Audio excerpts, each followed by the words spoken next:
I think that morality has been progressing much more slowly than progress in science, but it's nevertheless clearly been progressing. If you look back, say, to 19th century, there was a situation in which a large proportion, or we'll say in the early 19th century, most civilized people had little or no objection to slavery. And very few people thought it was an absolute abomination. Whereas today, the overwhelming majority of people, the overwhelming consensus is that it's an absolute abomination. That is an objective change. Nobody can deny that that change has actually happened. And I would argue that morally, that change has been for the better. And it hasn't just been in these sort of big issue things. You've only got to watch, and over that length of time scale, you've only got to watch, say, a television program from a few decades ago.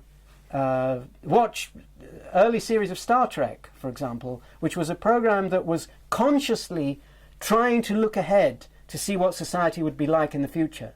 And it's got things which are like, you remember an episode where there was a female captain who couldn't hack it as captain because she was a female.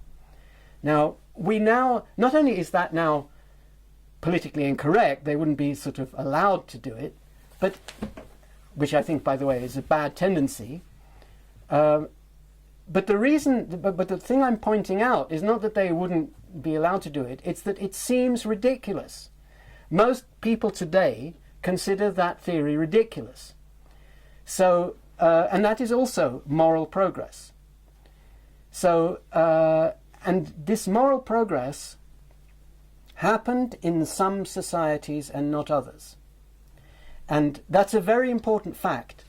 The difference between the societies in which it did happen and in which it didn't happen are the institutions that deal with ideas. Whether ideas are thought to be authoritatively derived or criticized. And the societies in which this progress took place were the ones that had best institutionalized criticism.